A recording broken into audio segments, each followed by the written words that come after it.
Hey, thanks for coming on the podcast. I'm your hillbilly host, John. Oh, wait a minute. I'm not John. You're John. Western Christianity has spent the last 2,000 years telling everyone they're separated from God. This is Not Church with John and Nat Turney. Hey, everybody. Welcome back to another episode of This Is Not Church. I am one of your two hosts. Can you believe that? You get two hosts for the price of one. Two hosts for your entry fee of exactly $0. So I'm actually not sure if you're getting a good deal or not, but I'm Nat. My brother John is in his basement or something in Northern California. I don't know. It looks like a basement. I know you don't have a basement, but it looks like one. Say hi, John. What's up? Hi, John. We are joined today by our guest. This is Ben DeLong. Tell me if I said that right. Yep, that's right. Okay, I almost was like DeLong. It could be anything, man. It could be DeLung. I know. So this is Ben DeLong. Sorry, man. I'm particularly apparently chippy today. Is it chippy or chirpy or something? Oh, right. We know why. You're a little upset. You're a little upset. I'm not upset. I'm very proud of my 49ers. They did a good job. Jimmy Garoppolo sucks. Okay, that's all there is to it. But if we're being honest, dude. Did anyone even have them making the playoffs midway through the season? No. Yeah, probably not. And they still barely get edged out by the Rams. So I'm proud of them. They did a good job. Hey, the bigger news is that we were one step away from a Cincinnati Niners rematch. Yeah. Which I thought would have been amazing. But go Bengals, go Joe Burrow. That was a phenomenal game. Anyway, we're off the rails. And by the time this airs, football season will be well in the rearview mirror. And they'll be like, what the hell are these guys talking about? So let me read you a little bit about Ben, and we're going to get into a conversation with him and see what's up. So Ben is the author of Becoming Home and There's a God in My Closet. And he's also the host of the Whole Thing podcast. He grew up in Northern California, where his father's a pastor. His parents and his three sisters are a huge support and encouragement to him. So the winters in Iowa were brutally cold, apparently. And he has lived in Northern California for almost 10 years now. Somehow his body is acclimated and he thinks it's freezing when it's 40 degrees out now. I understand that feeling, by the way. I do too. Absolutely do. He went to college outside of Kansas City to study ministry and followed that by attending a nearby seminary. He eventually became a pastor for 5 years before realizing it was a coping mechanism to deal with childhood pain. He gave up pastoral ministry to focus on becoming an author. He met his amazing wife, Irene, in college. They got married after their junior year, and they've been together for over 16 years. She's a native Californian and has been such an incredible blessing in his life. They live with their wonderful son, Michael, in Northern California, Ukiah, apparently, to be precise. I'm not sure. Maybe we'll bleep that out so people don't come find you. But Ukiah is a tiny... It's so amazing that John and I grew up not far from Ukiah. I mean, that's... most people would look at you and you say that and go, okay, where the hell is that? I know. But we know exactly where that is. So anyway, welcome to the podcast, Ben. What's up, man? Not much. Thanks so much for having me. Yeah. So this has nothing to do with what we're going to continue to talk about, but I am curious about Ukiah. Was that home originally? Did you kind of go back home, or is this something new for y'all? It was new when we got here. I mean, we've been here for almost 10 years now, but we moved here for me. This was like me to become a pastor. This is where I took my first church. Oh, okay. And then pastored here for about 5 years, and then tried a year of like church planting, and then just realized it wasn't for me. So yeah, no, I get that. So did you take that pastorship like immediately out of seminary, out of college? No, I had some diversions along the way. I went to college, went to seminary. I took a year off because I just wasn't really sure where I was, and then I went back. And then I took a couple years because I knew I would be bivocational, and my dad was, but my dad never, he didn't have any formal training for other jobs. So he just kind of took, jobs where he got like not very good pay. Right. And so I went back to school to be a teacher. That didn't work out. And then I went back to school to work in IT, which is what I'm doing now. Oh, okay. If you wouldn't mind, could you expand on that one part in your bio that really intrigued me was leaving the ministry because you realized that being in the ministry was a mechanism for dealing with childhood pain. Do you mind elaborating on that a little bit? Because that's actually that's an interesting point. Yeah, probably about 4 years ago, it really started with me really digging deeper into myself, doing spiritual direction and going to therapy, and just starting to be honest with myself that ministry just didn't feel right. And I was also starting to realize just how much childhood pain I had from church life, as with my dad growing up, my dad being a pastor growing up, and then just realizing that becoming a pastor was kind of like my way to like, okay, well, my faith isn't working, so maybe if I go deeper, it'll work. Right. And also, like, when I was a teenager, I tried to find healing for a lot of my pain inside by trying to find a girl that would love me and think I was special. And church was kind of part of that. It was like another facet of that. Like maybe if I can feel special doing this, maybe that'll fix stuff. No, I get that. I mean, that's I was just talking to someone the other day about the reason that I started kind of going back to church a little bit in my teen years was there were girls at youth group. Exactly. And so that was, you know what I mean? It was really very little. And when I said that, they're like, was there not something more? No, there was free food also. So typically there was pizza and there was girls. Okay, I can put up with your religious bullshit for a little bit so I can get to the free pizza and the girls. Yeah. Well, and I think Nat and I are at the beginning of what would become the purity culture, right? And the purity movement, or whatever you want to call it. So, I mean, it wasn't, I mean, correct me if I'm wrong, Nat. Do you remember having we didn't have like the promise rings or whatever hell they had. And we didn't have they might have given us like a straight up chastity belt. I mean, that might have come out, but it was already there, right? There was already this like, hey, you got to find yourself a good Christian wife who will make you a better man, and also a sandwich, right? And a sandwich, right? And they will they'll take care of you. They'll take care of the home. At some point, they'll take care of your kids, because this is the order, right? This is how things are going to go. Is you're going to find a good Christian woman. You're going to get married. You're going to have kids. And then she's going to create a safe and, loving home. And you're going to go off and do whatever job you do.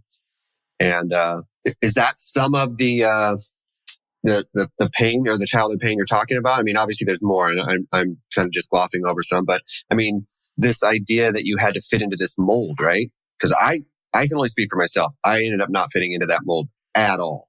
Not even close. Yeah. I mean, there was definitely trying to fit into a mold. One of the things that was most painful for me as a kid was just being a regular rambunctious boy, and in the process kind of damaging a little bit the home that we were living in, which happened to be the parsonage and owned by the church. And my dad didn't really have the emotional skills to kind of deal with his own stuff. And so, he was like, well, shit, this could cost me, what if the church gets mad and this costs me my job? And he projected that onto me. And so as like a little 6-year-old boy, I'm like, dang, if I don't shape up, like I could cost everything for my family. Yeah. And so like pressure, man. Yeah. And so like from a very young age, it was like, man, I gotta fit in to be okay. Yeah. Yeah. And that's what that's what I tried to do. And that's why it's been, leaving the ministry has been really hard for me. I'm blanking on her name, but the last podcast interview you guys released, she was talking about how her image of God was never tied to like the structural church. Right. Mine was. And so for me to step out of ministry, and I haven't been connected with the denomination of my youth for a while, and my wife and I have recently just kind of been admitting to ourselves that going to a church on Sunday morning and doing the regular churchy stuff just doesn't make sense to us anymore. Christ makes sense, relationships make sense, like that stuff we still want, but the way that we were raised to do church just doesn't really speak to us anymore. And then to add all to that level, I mean, being a PK, being a pastor's kid, I'm sure it's just, I mean, Nat and I don't have that kind of connection, but Nat and I were raised in church. So some of the times the pastor's kid was one of our friends. Mm-hmm. And there's this whole different level of attitude that came with being the pastor's kid. Sometimes good, sometimes bad, right? Yeah. You had to toe the line. You had to be quiet. I'm sure, I'm projecting what I know of my friends who are pastors' kids on you. So correct me if I'm wrong on any of this. But, in church, you had to behave. You had to be quiet. When you're supposed to be quiet. Speak when you're spoken to. Don't speak out of turn. Definitely don't be the one that gets caught doing something wrong. either at the church or outside the church. And that's got to be a whole level of trauma that, us who weren't in that kind of connection just will never understand that. Yeah, it's definitely a little more extreme. I mean, you're basically a little ambassador for your pastoral, father or mother, as soon as you're out of the womb. I'm not a big fan of homeschooling, but I could almost see why maybe pastors homeschool their kids. Because again, it's specifically if you're in a small town, right? Or a town that knows your parent as a pastor. Yeah. If you're in a school setting, you're going to stand out like a beacon, like a lighthouse. And every little thing you do is somehow connected to the church, right? Mm-hmm. Well, so you say we were raised in church, John, but there were long periods of time where mom and dad didn't go to church. And so we were raised in church, but there were times when we didn't go to church for a good long time. Now, when mom and dad decided it was time to go back to church, then dadgummit, we were all going back to church. Yeah. But there were long periods of time, sometimes a year or two or more, I think, where we just didn't do it. And, but I did the same. I got into ministry, in my 20s and started having kids in my 20s. So my kids were raised that way. Yeah. I wasn't the senior pastor, but I was on pastoral staff. I was either the worship leader or I was something. So my kids grew up with that scrutiny of everything you do reflects on dad. Yeah. Everything you do could potentially reflect back on me, whether positively or negatively. And so I know, I don't think I ever knowingly, but I know we put pressure on them to perform and behave a certain way because dad's a pastor. You need to act right. We've had many conversations over the years, like, okay, I'm sorry about that. Like, you didn't need that. No kid needs that extra bit of scrutiny. Mm-hmm. But I can definitely see in what you said about your identity, your image of God being tied to a church structure. That was me too. Yeah. So deconstructing church was deconstructing God. Mm-hmm. I don't, and to this day, I still have a hard time sort of divorcing those two things. I have, but it's not been easy. Yeah. So I can see that. I don't know if you experienced this or not, but for me, there was a grieving process. Yeah, for sure. Had to happen. It was like, cause all of that stuff, all of those things that I had fixated on in my mind that this is how this process was going to play out. All that stuff died. And then I had to come to terms with that loss, So was that a similar process for you? Do you feel like there were certain expectations how this was going to go? Finish with seminary, go become a pastor, and go live out your life, and those things don't quite work out the way that you had planned, right? And then all of a sudden, there's that mess to deal with. Yeah. There's definitely a major grieving process. It's hard to grieve, but it's better than the alternative. Yeah. So, and the alternative being persisting in something that just wasn't a good fit, right? Exactly. Or something you didn't feel was authentic to you. Yeah, there was one point.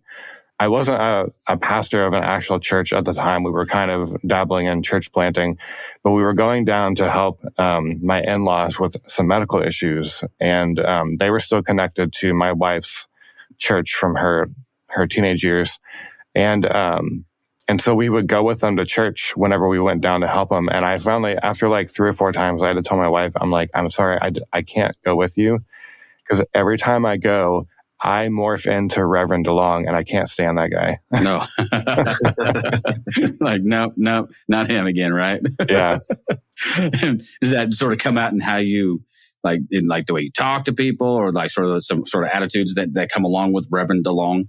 I just become super fake. Yeah. Yeah. Okay. I understand that completely. Yeah. I'm not laughing because I think it's funny. I'm laughing because I've done it. Yeah. I know exactly what you mean. Yeah. Yeah. I can relate. I did not pastor as long as either one of you guys did, but I could see it even in the couple years I was doing it. There's definitely a mask you put on because, you have good days and bad days, but when you're standing in front of a church, you can't have bad days. Right. Yeah. You have to. So you end up, even though you don't want to, you kind of phone it in a little bit. I think we've talked about this in the past because, music is more of a connection for me, but there have been times where I've been playing worship music and I didn't feel any of it. Mm-hmm. Yeah. I mean, there was, I'm doing these songs and I'm playing the right chords. I'm singing the right notes. I'm not out of key, everything. I'm saying the right words. And at the end, I get this, like someone will come up and say, it was so moving and so great. And you're like, man, I wasn't even there. Yeah. Yeah. I phoned all of that in. I literally phoned that all in, and you feel so guilty because you feel like you're just doing a sham, right? Yeah. And I would come home from doing church on Sundays and be just so like exhausted on just another level. And I was either told or I got the impression that meant that I had kind of not used my own strength and been used by God. And so it was almost like, I don't know, there's kind of this badge of honor, like I'm exhausted because I did the Lord's will today or whatever. Right. But no, it was just because I had to be fake for several hours. It was like, that was an hour and a half of me just lying to people. And I just don't think I could do it anymore. No, Kim, my wife and I planted a church about 2 years ago now. And everything has shifted for us, But I do, even in the church plant in the very beginning, we were just doing the same thing we'd always done. Mm-hmm. You know what I mean? We looked up about 6 months down the road. We're like, what are we doing this different? We were so desperate to get out of this situation, to do something more authentic and real. And we looked up and we're like, we're just repeating, the same patterns. The only thing I'm thankful at all for COVID was that it forced us to go online for a while. And then Kim and I, out of that, like we reassessed everything. Like, okay, what are we going to do this different? Because I was still, John and I had started this podcast, and I was still in the back of my head, weirdly nervous that church members would find the podcast and find out that sometimes I said a bad word. I'm like, they're going to hear me say bullshit or say, fuck or something. And then go, I can't go to a church where the pastor sometimes says fuck. What's going on? And at some point, I'm like, you know what? Fuck it. I don't care. If we're really going to be authentic and true about who we are, then we can't, I just can't be worried about, a 4-letter word here and there. If that's enough to offend somebody, they were already offended. They were going to probably go anyway. Yeah. And I tell you what has happened is for us, whatever little expression of church we have here, it's been way more life-giving in the last few months when we let go of the expectation that it would be something that it wasn't meant to be, that it could just be a place of real authenticity. So I encourage, I don't know what your plans are for the future, but this deconstruction thing that a lot of us are going down the rabbit hole in, if you let it can come out the other side looking very different. I'm not in any big hurry to reconstruct anything either, by the way. I'm just like, you know what? Let's just let it all kind of be where it is. But I'm interested in your podcast. I mean, I hadn't even had a chance to check that out yet. So it's called The Whole Thing or that whole thing. That whole thing. Yeah. What's that about? Yeah. I haven't put out a lot of episodes lately. Like, man, this pandemic has just been like exhausting. Like we're just, and I know we all are, we're just exhausted on a whole other level. I mean, my aim for it is to really just dive into anything that can help us experience wholeness. And of course, that's a very broad topic because there's so many different things that can help. That can be, spirituality, that can be relationships, that can be talking about, systemic justice. Like, I mean, that's a whole lot of things. But I think wholeness is what we're meant for. It's what we're all after. And I think there's a lot of different aspects of us finding that. But yeah, so I just, I talked to a lot of different people, different authors, different people I know. I'm hoping soon to, I went to New York a few months ago and met this lady that she talks about uncovering the myth of the other and how we make people, others, like different from us. And we other people, but then we also kind of other ourselves, like we separate ourselves from ourselves, and just really powerful stuff. And I think it's something we're all looking for. Yeah. As we started our podcast, I think Nat and I had the same idea, but one of the things actually that I've come across a few times is the title of our podcast, This Is Not Church, even though I'm saying this is not church, the word church is in it, right? So there is a little bit of there's a hurdle sometimes because I reach out to people who aren't church people. Yeah. And so I find that I have to explain what I mean when Nat and I say unchurchy conversations about church, because I think church is anywhere that you can connect with other people, with the universe, with nature, with the divine, whatever you want to call it. So I feel like when I'm reaching out to some people, sometimes I'm like, okay, so we don't just talk about Christian church. because there's so much more to talk about. And so like the conversation we're going to have that's going to come up soon is, a little bit about a church, but mostly about, racial injustice and social injustice, right? Because I think that's such a huge connection. So with your podcast, are you trying to reach out to like similar type of people, or are you trying to like put a Christian overtone on anything, or is this more just like a broad, just reaching out to people and getting their perspective on life in general? Yeah, I think it'll turn to be a little bit more broad. It's mostly been authors from the Christian perspective. Right. And like I said, like Christ still makes sense to me, but like Christ is so much bigger than like church or Christianity or, Christ is the indwelling life like in everybody. That's one thing that I discovered that was so lacking from my church experience is that we didn't understand, we talked about Advent and the incarnation, but we didn't really I don't know. In my experience, it was like, well, Jesus became human because he had something specific to do. He had to die for our sins. And like, well, no, he became human. So on another level, he was united with all of us.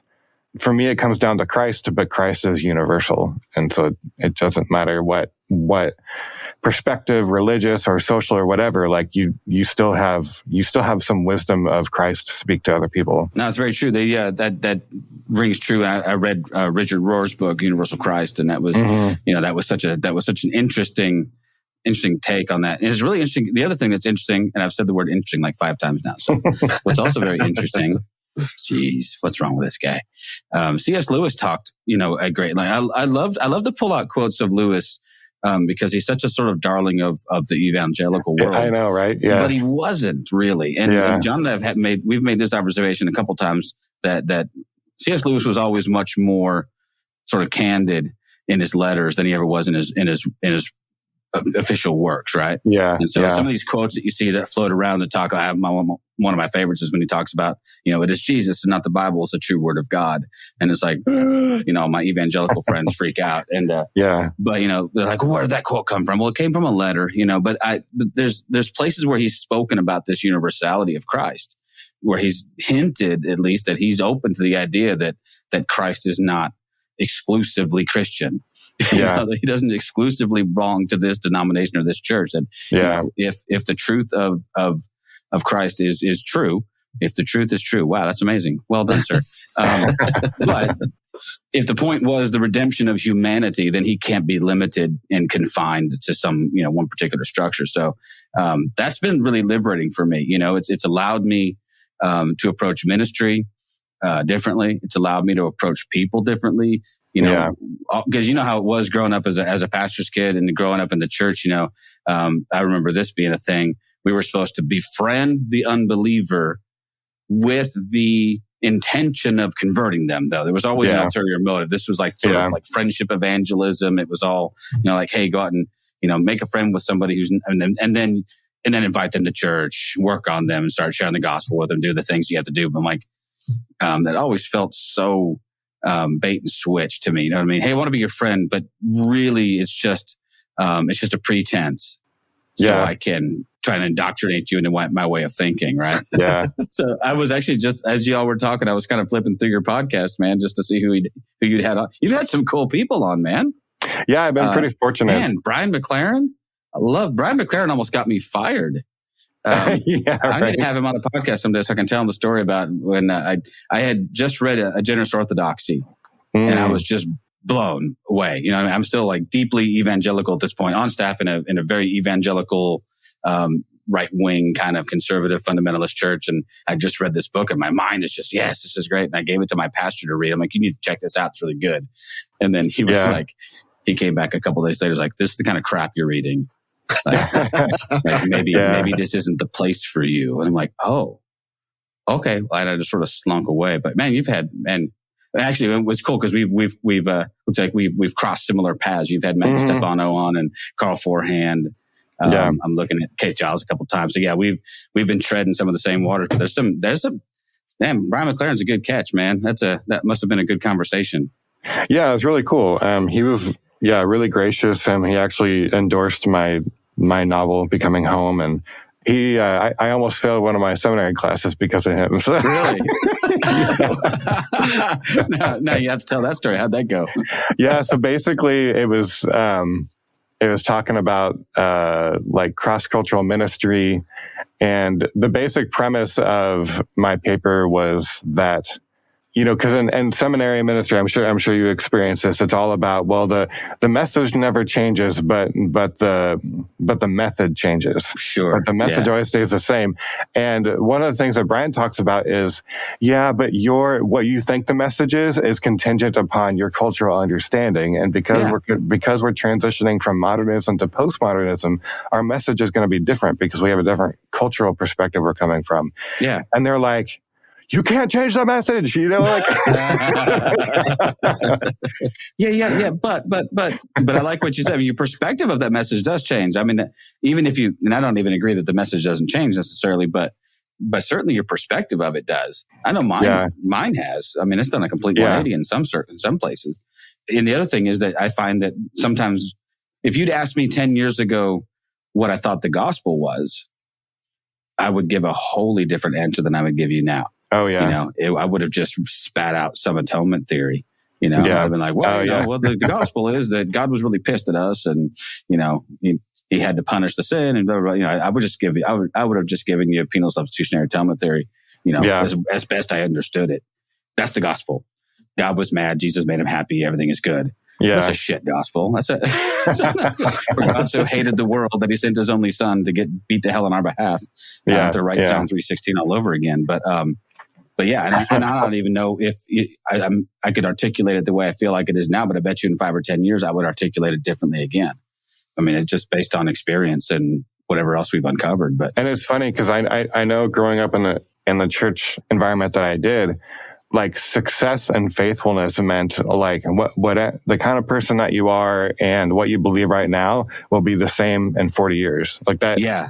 That was seen as success and faithfulness. And it's like, wow, if you're not, that sounds like stagnation. Yeah, it does. That's what it is. Yeah. It's funny you say that because I had this conversation with a friend who was my pastor at one point, and that was the conversation we had. And we're similar in age. He's maybe a year or two younger than me, and he was getting a little tired. I could tell of all the conversations we were having about me questioning things, and so he got a little derisive towards the end of it, where we would meet to have coffee or lunch, and he'd be like, "All right, well, what are we questioning now? You know, what's on? What are we deconstructing today?" And I'm like, "All of it, dude, all of it." And I genuinely asked, like, doesn't any of this interest you? Don't you ever ask these kinds of questions? Like, "Oh no, I've believed what I believed for the last 30 years, and it's not going to change." Yeah. Like, oh, well, there you have it. Then there's no. Yeah. Then I don't know why we're having these conversations, because you're content. The answers that you have arrived at make sense to you now. Come find me when they no longer make sense. Because at some point I can almost guarantee, unless you just willingly stick your head in the sand, I think we all get to a point where the answers we've arrived at, and they just don't work anymore. Yeah. And if we're honest, who was it that kept talking about intellectual honesty, John? Is that Jonathan Foster, or is it? I think so. Yeah. Yeah. But anyway, that concept of intellectual, was it intellectual honesty or intellectual? Yeah. Just kept coming up, like saying, okay, if you're being intellectually honest, you have to admit that there are some things here that don't make sense. And I guess you have the ability to just ignore them and move on. But the cognitive dissonance it creates, it just ends up being exhausting. And you know what I mean? I know you know that to be true. So the book you wrote, though, I didn't realize it was a novel. Let's talk about the book. Becoming Home is a novel. Yeah. Is it a work of fiction then? Yes. Yeah. Oh, I love that. I love it. We've only had a couple people on here who've done that kind of work. So yeah, talk us through that a little bit if you don't mind. Yeah. So just it kind of offers a unique approach to portraying what the inner journey looks like, particularly when it comes to embracing our inner child and learning self-acceptance. And I'm really happy to see that a lot of readers have remarked kind of along the same lines that it's impacted their own ability to kind of look inside. And so what the book has two layers to it. It's the everyday life of the main character and him, kind of having to like rethink things himself and not even just rethink things, but find like face trauma and pain inside himself. that he had been trying to avoid, but now he has to because things are kind of falling apart. And so there's that everyday journey, but then there's another layer where there's another character that portrays what it feels like to be him on the inside. And so on the inside, he's portrayed as this like isolated woodsman that just wants to be away from everybody for a variety of reasons, and is really separated from himself, is really separated from relationships because he's secluded himself. And so along the journey, you see healing of the main character, like in everyday life, him healing relationships, going to therapy, kind of learning more about himself. But then the underlying journey, you see his inner self kind of learn what it means to like be reconciled to his whole self. Part of that came out because I remember one time I was with my therapist, and, they have to ask periodically, like, how's your depression level? Do you have thoughts of suicide? And I told him, I was like, I don't ever think of killing myself. I do fantasize about just vanishing one day and just going to some small town in the middle of nowhere where nobody knows me and just being alone the rest of my life. Because sometimes that just feels easier than having to face myself and having to face, the dynamics of relationships that I'm in. It just feels easier just to ignore it all. But that never really works, so. No, but the temptation is understandable. Yeah. I do have a copy of your book, and I had every intention of digging into it this week, but the week just got like way away from me. So yeah, I get it. It is on my stack of things to get to, because I really, I'm intrigued now more than I was before. I didn't realize it was a novel, and I'm always intrigued by people who can do that. You know what I mean? Guys like me can sit down and write, or try to write nonfiction about theology and God. And I think it's such an art form to weave that into a story well. And I read through Brandon Anders's book, and he did a similar job of in a work of fiction, bringing all these cool themes out. It's really good, but reminiscent of something that like Paul Young would do, Mm-hmm. So anyway, yeah, amazing. Yeah, and I've actually had like several people tell me it's been reminiscent of The Shack to them, kind of the. And I actually did. I put a few things in there that if you're familiar with The Shack, you'll recognize them as kind of like shout outs to Paul Young, right. Because his stuff has been so impactful on me. But yeah, to have people say it reminds him of that is obviously an enormous compliment. Absolutely, yeah. No, I know, because I know he's not the first one to do that. Yeah, but man, he just did it so damn well. He did it so well that in fact, when I finally did. It was a book that I have this sort of contrary nature. John can attest to this. So when everybody's saying you need to read this book, like the last thing I'm going to do is read that book. You know what I mean? Yeah. Like, you know what? Oh man, it's the best book. But you know what? I'm probably going to hate it. And so I didn't read it for a long time. Never mind. You were just in the wrong environment, because right. Otherwise they would have been like, don't read this book. Yeah. Now, if everyone had said, whatever you do, this is heretical, don't touch it, I'd have read it the first day. Yeah. They're like, oh yeah. And I would have, yeah, absolutely. But everybody in my circle was like, oh man, this is such, and my wife was one who was like, oh, this is a great book. You love this. And the other part of it was that I had I have two girls, and they were pretty young at the time. And, and once I found out the subject matter of at least the beginning of that book, I'm like, nah, I'm not going to put myself through that. Yeah. My funny connection to The Shack is, well, so The Shack was written while I was not in church at all, right? I wasn't even thinking about church.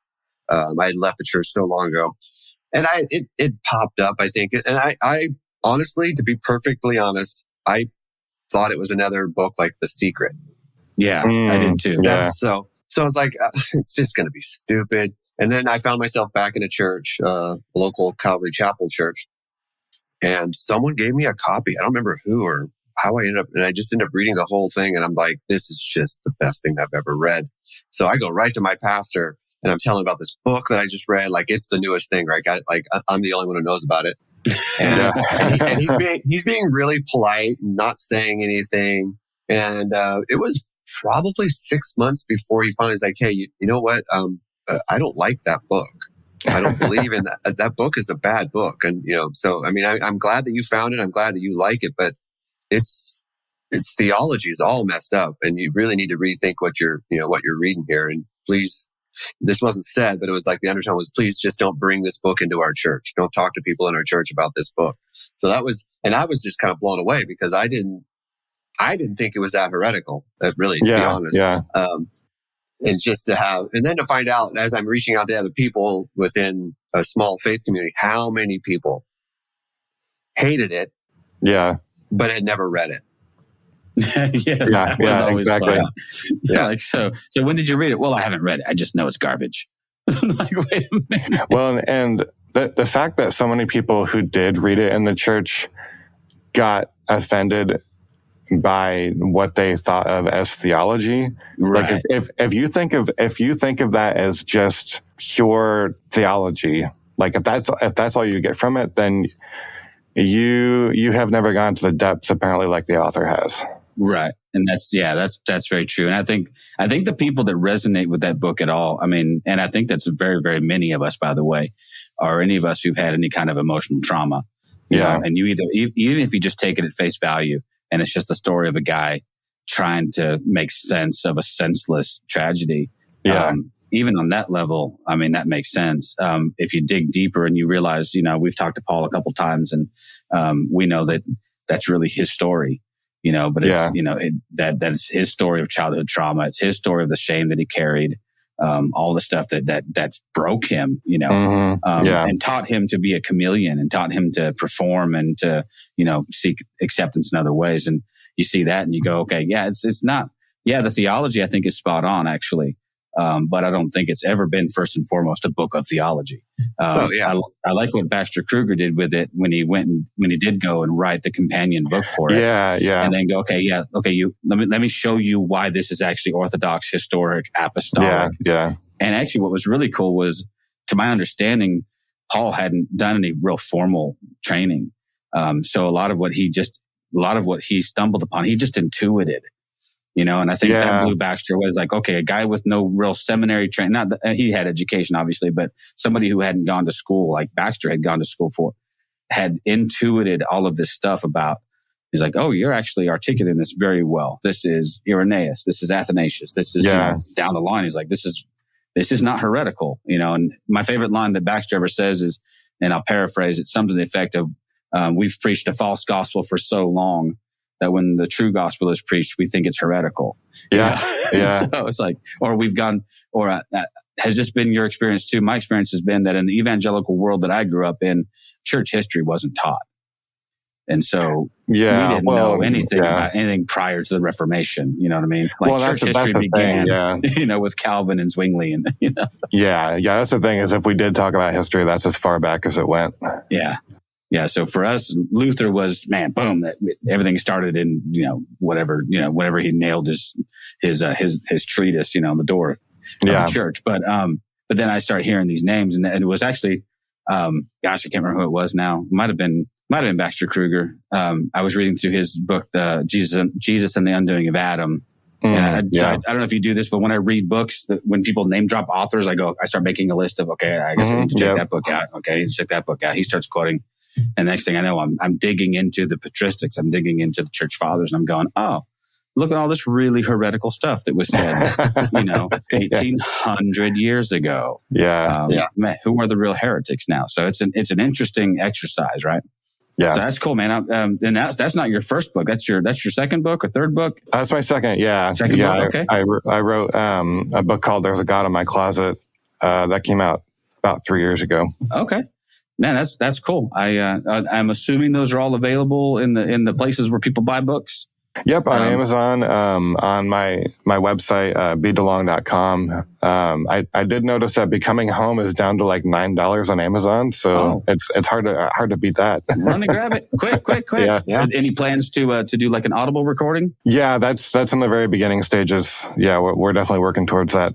That's cool, man. I don't know about you, John and I consume a lot of audiobooks. Yeah, you know, just trying to do stuff on the fly is like, all right. So definitely, I know that. I have several in my list that I'm listening to as we speak. But matter of fact, I'm listening to one right now. Hang on. No, I'm just kidding. I got to put Brad Jersag on pause for a second. Yeah, right. I was just going to kind of bring it back to your book for just a second. Yeah, for sure. And it's kind of in lines with Paul Young is like, I believe that your book is somewhat autobiographical but in a fictional way, kind of like Paul Young, right? Yeah. I mean, this is your story, but written from a fictionalized character, right? Yeah, exactly. Yeah. So was that more freeing or was that harder to do? The process was very hard. Yeah. Yeah. It was just, just digging into that stuff. And it wouldn't be as hard today, because I've done a lot more, growth and therapy and stuff. But yeah, it was hard, but it was definitely freeing too. I was kind of skimming through the book myself just to kind of remind myself of the where the chapters are placed and everything. And it still hits me. Like I read a line today and I started tearing up because it's still just like, it's like, yep, this is real. This is true. Yeah. But did you find that it was easier to write it about someone that technically wasn't you? So you're almost putting your trauma onto someone else, or was that even in a weird way harder to do because now you're pulling it all up, right? You're talking about it, you're kind of revisiting it, and then you're also kind of dropping it on somebody else in a kind of a weird way, right?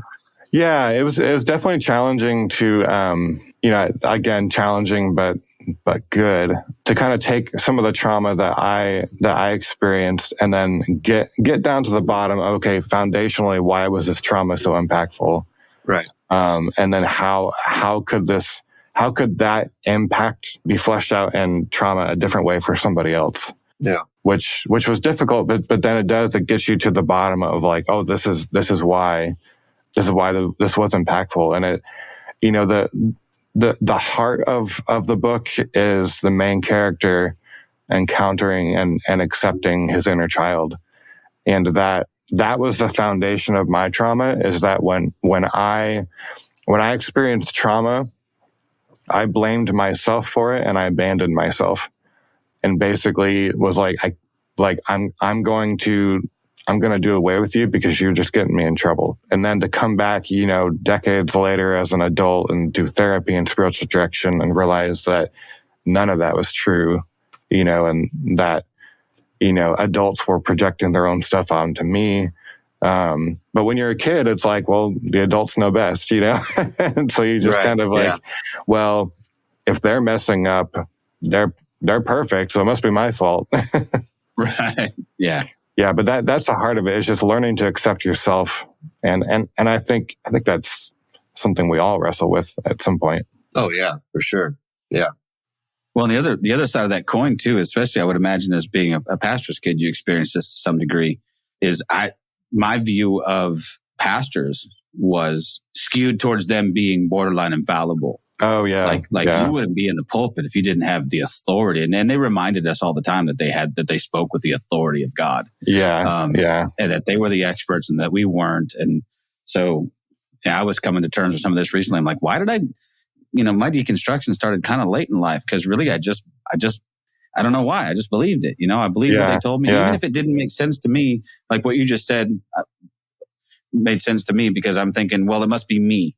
I must just not be understanding this well enough. And I'll just, So to question what I was being taught was to question everything. It was to question the structures I'd even grown up with. And then, going into ministry helps because it doesn't take long before you figure out that those guys don't know much. Yeah. Not to be derisive. I mean, honestly, that's not a knock. It's just the truth, Oh yeah. Yeah. And it would be fine. If they were honest about it. Yeah. And just say, listen, I'm like you. I'm on a journey. I'm trying to figure this out. Let's figure this out together. Yeah. But they've bought the lie too, that they're supposed to be authoritative and that they're supposed to be subject matter experts and all this stuff. And it really pains people that the pastors that I've worked for. It's difficult for them to admit that they don't know something. And rather than admit that, they'd rather do the mental gymnastics or even play the trump card of, yeah, you know what? I'm the pastor. Just go with me on this. And I'm like, at some point that just doesn't play anymore. Yeah, and I've heard you guys mention, and I think it's so important that talking about you don't have an axe to grind with like any one person. No, absolutely not. And there are some cases where people people use this stuff in an abusive manner, but for the most part, it's just we're all caught up in a system. Yeah, I tried very hard to see. Now, there's some that I don't care, but I don't care. I'll call them out. John Piper can go suck an egg. I don't care about that dude. No, I'm just kidding. I love you, John Piper. And now we have to have puppies kicked 3 or 4 times. But there are those. I don't mind calling out people with platforms. Does that make sense? Yeah. I'm not calling out the pastor in my town who's my friend, who I think gets it wrong, who I think is a genuinely nice guy and is trying his very best. Who's, like you said, he's working in the same system that I worked in, and he's a victim of that same system as well. Yeah. Right. And then there are those who I feel like they're a little more nefarious. You know what I mean? I think they're a little more culpable than some, especially when they have large platforms and their influence is big. And they use that influence to peddle an image of God that is ugly and monstrous. And, so I don't mind it. Like I said, the only names that we ever drop on a regular basis are poor John Piper, who doesn't give a rip, who has no idea who we are, so he can take it. Maybe Mark Driscoll, he can also likewise go, maybe disappear somewhere. But but there are those who. But I agree with you. By and large, I don't.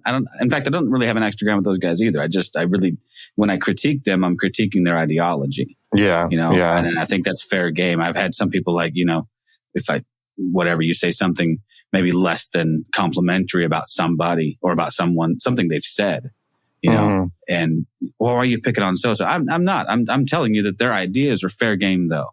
Yeah, you know what I mean, you put that stuff out in the public square, and I feel free to critique the things you say and the things that you do that are harmful.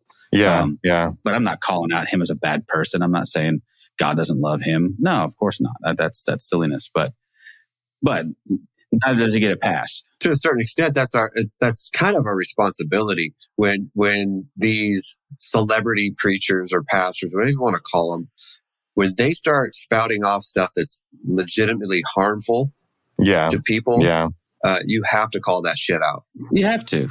I mean, and if they're big enough, they can handle it. Well, obviously, sometimes they can't. I think that's the problem. But we can't sit silently by as they are spouting out ideologies and theologies that's literally killing people. That's when I'm like, okay, this has to be spoken. And that's, like by and large, what we're seeing on Twitter and what we're seeing on Facebook and what we're seeing in all these social media places are these celebrity pastors that are saying this crap. The downside is that, there are some smaller churches kind of repeating this shit. Mm-hmm. And that's where, we're not going to hear about that, but the congregation hears that. And that's where the congregation needs to step up and say, hey, no, we can't. This isn't good. This is hurting people. And that's, again, I think it's a lack of education on a lot of people within the church. And they are kind of just parroting sometimes things they hear that just sound, it's ear candy, right? It just sounds, the way it's all put together, it just sounds so good. I'm just going to repeat this. And, I agree with both of you. I'm not here to call out any local pastors. I think they all went into this with good hearts, with ideas of helping people, but inside their echo chamber, sometimes things are just missed. Well, and I don't wonder, Ben, if maybe they didn't go into ministry for some of the same reasons you feel like you did. Yeah, that's what I was just thinking. Yeah, because I mean, we all do things that 10 years later we're like, and we're like, why did we do that? Oh, we did that because we were just hurting, and we had no idea. We had no idea why we did things. We were trying to find ways to cope. And ministry is one of those things that's actually kind of hard to extricate yourself from. Oh yeah, very much so. I mean, it's one of the hardest, especially if you're vocational. I mean, if you are in vocational ministry, leaving that position, that's not an easy thing. I don't know of many jobs where leaving a post or leaving a position carries so much baggage with it. There's so much, people, so many hurt feelings and, people's expectations hadn't been met. And, there's just a lot. There's just a lot. It's not, you can quit Starbucks tomorrow and be like, okay, well, I'll just go get another job down the street. No big deal. People don't tend to get really pissed with you when you leave. But you step out of ministry and all of a sudden people are like, well, what's wrong? Yeah. Like what's going on? Aren't you a Christian anymore? They start to question all the reasons why you're leaving. It's like, I just don't want to do this anymore. Yeah. Well, there's a baggage that comes from leaving that, but then it's also, if that's your main vocation, I mean, that those job responsibilities don't transfer really well to a lot of other jobs.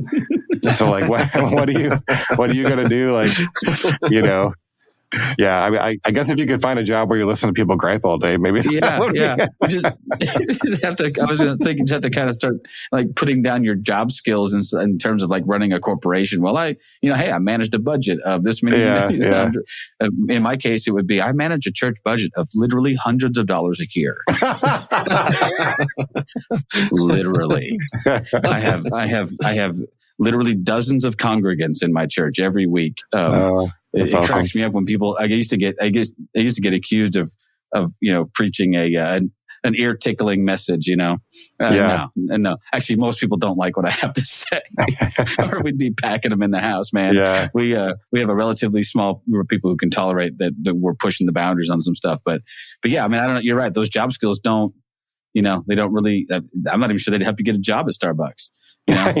Unless you had a little coffee shop inside your church. Go, hey, I actually am a barista as well as a pastor. Yeah.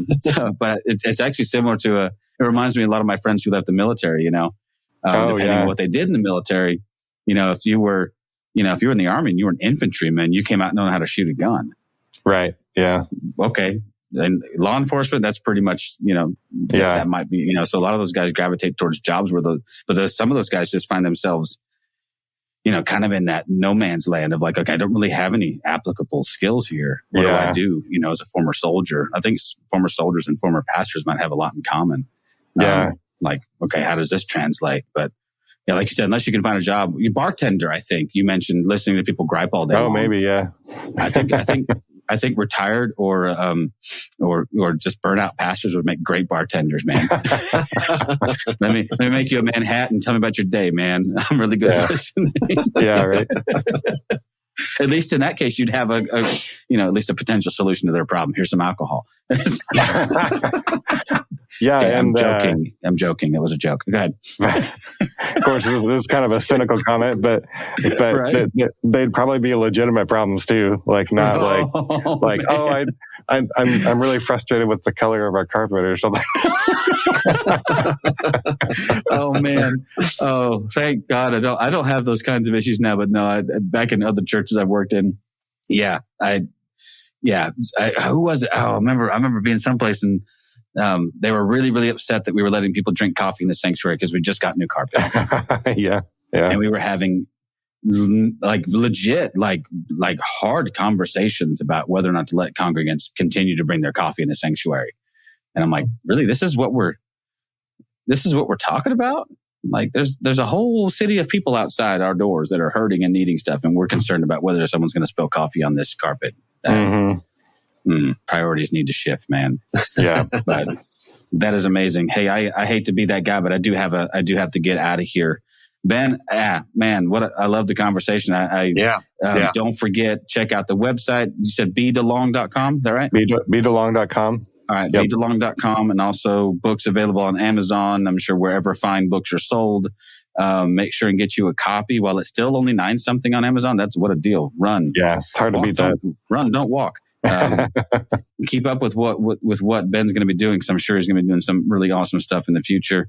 If you find yourself out in Ukiah someday, does anybody just sort of stumble upon Ukiah? Just drive past it on the highway. If they want some really cheap weed, yeah. Yeah, that's